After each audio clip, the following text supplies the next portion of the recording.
Hi guys, Karen here. So today I'm going to take you all on a tour of our flowers, pollinating flowers.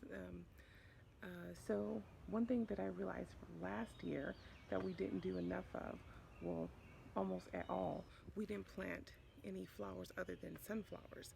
And obviously you need to attract the bees, butterflies, hummingbirds, wasps, whatever you can to your garden in order for things to grow. Last year, without the bees, or enough bees I guess, we didn't get any zucchini, any squash, because all of those, I tried to self-pollinate or like pollinate it by hand, but it really didn't work. We didn't get anything. So I'm going to show you what we have and how the flowers have grown in the garden thus far. All of our pollinating flowers, that is.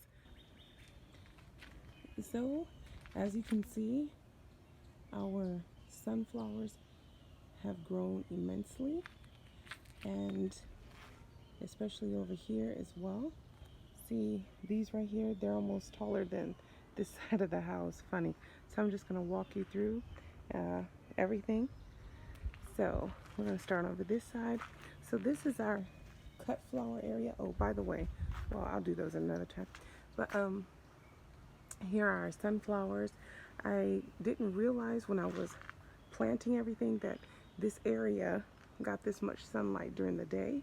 So I only planted this amount of sunflowers here, but as you can see, the butterflies are here, the bees are here. Right here we have salvia, and it's grown really well.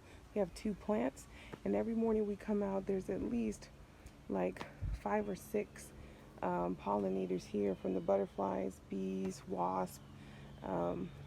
They love this stuff. So next year it's a definite more planting. I'm definitely going to plant more of these. I planted those Gladiolus. As you can see, they're really tall now. Our hydrangeas have recovered and started to make new leaves, so they're doing a lot better. And our daisies, I think they're done for the year, as well as our lilac are done for this period of time, but they're doing really well. Over here, here are sunflowers.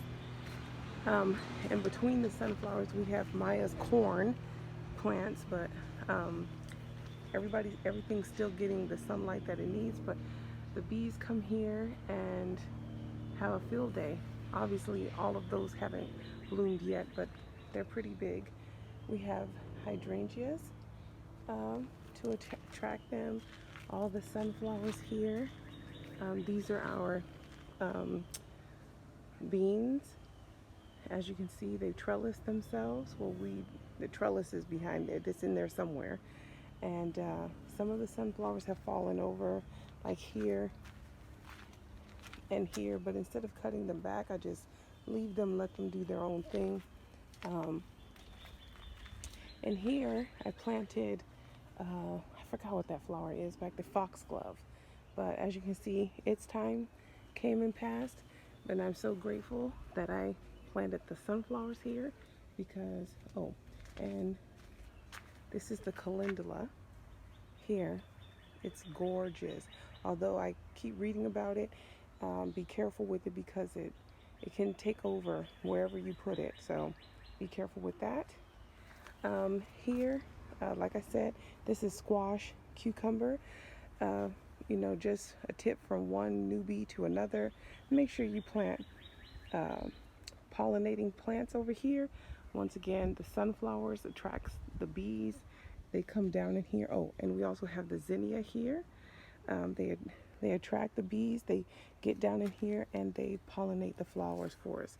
This did not happen last year, so we didn't get anything. We didn't even get a cucumber. And as you can see, we do have some cucumbers starting to grow here, as well as, wait, what is that? That looks like a, can you see it? No, you can't. Okay. Okay. That looks like a little squash right there. So I don't know what's going on over here. There's a lot of stuff growing in here. Anyway, actually the only thing in here is squash, and cucumbers, but they're like merging or something, I don't know, and tomatoes. And I have the African basil over here, but these are our pollinators over here, our pollinating plants rather, the sunflowers that haven't bloomed yet, and these beautiful zinnias.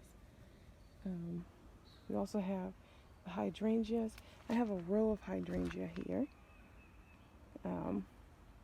And I don't cut back the heads anymore, I just leave them because the bees still go to them.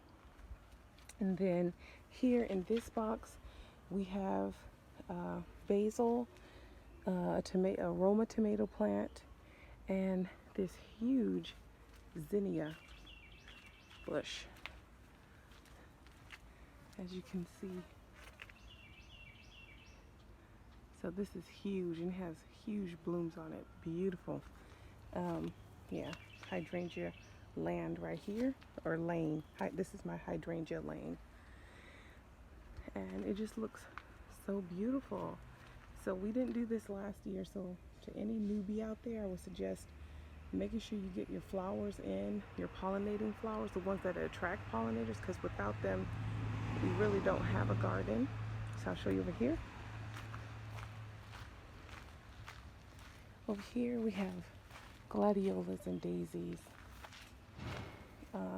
And with this squash here, I planted, we have the salvia.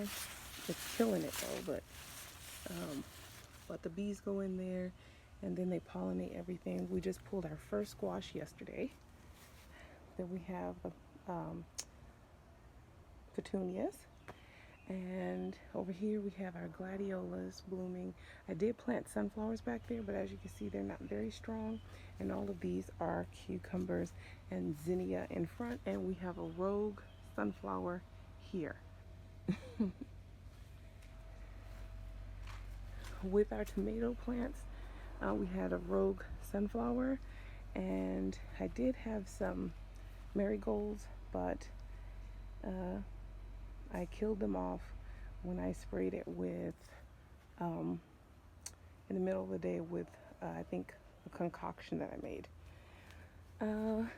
These are our sunflowers here. Now, these got really tall and it's really suffocating out our okra down there, but yeah, we'll see. I'm just gonna leave it and see what happens. And these are our, okay, so these are our sunflowers here and gladiolus blooming.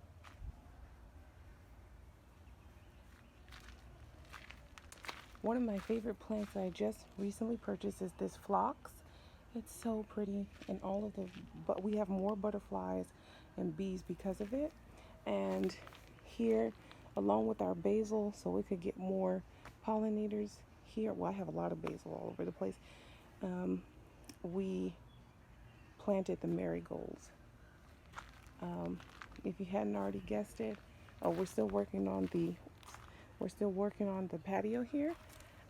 If you hadn't already guessed it, I love hydrangeas. So we just got a new hydrangea plant, and we have the, I forgot what that one's called. Starts with a G. Okay. And we have roses too. So when you're planting your garden, guys, if I could suggest anything from a newbie to one new person to another, make sure you plant your flowers, because as I stated before, without them, you don't really have a garden.